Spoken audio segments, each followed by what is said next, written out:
¿Qué tal estáis, chavales? Estamos en un nuevo vídeo de FIFA 19 y sí, como estáis viendo, yo os traigo el primer SBC. Para mí es el primero que estoy grabando, pero vamos, es el primer vídeo que grabo de este FIFA, pero ya habréis visto otros. El que os traigo ahora es el híbrido de liga y país. Antes de todo, deciros, dejar vuestro like, suscribiros, porque esta temporada se vienen cosas pero que muy guapas al canal. Directos, pack openings, vídeos de plantillas. Y tenéis todos los híbridos de liga y país. Los híbridos de ligas y los híbridos de países. Todos están abajo en la descripción. Esta vez vamos con la plantilla de Diabólico, que no está mal de precio. Un momento, vamos a...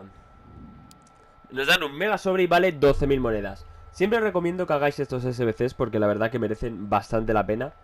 Para mí son los SBCs que más merecen la pena de todos, la verdad. Pero bueno, son con los que realmente se ganan monedas. Y sobre todo al principio ahora en el FIFA. Deciros que valen 12.000 monedas, pero seguramente bajarán en 11.000. A no ser que estos jugadores... Puede ser que algunos lo intenten monopolizar, pero como este vídeo lo voy a subir el viernes y va a haber bajada del mercado, pues dudo mucho que la gente monopolice y supongo que estará más o menos por el mismo precio. Y no necesita lealtad, ¿eh? Cuando necesite lealtad, os lo digo. Así que suscribiros, ya sabéis, para que no perdáis ningún vídeo. Y empezamos ya con la plantilla, que vale 12.000 monedas. Empezamos con Borja Iglesias, Loren, Stindl, Payet, Kramer, Capoue, Wendt, Caldara, Romagnoli, Sakai y Viviano. Lo vamos a enviar y no vamos a... Sí, van a estas cosas que nos ponen, la verdad.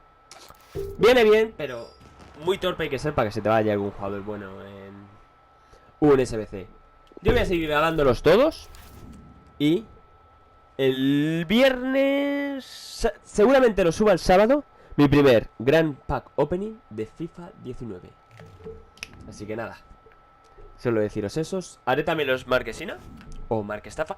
Veremos si merecen la pena esta temporada o no, pero bueno. Vamos a ver qué hacemos, pero bueno, ya me está yendo por las ramas. Dejad vuestro like, vuestra suscripción y nos vemos en el próximo vídeo. Adiós.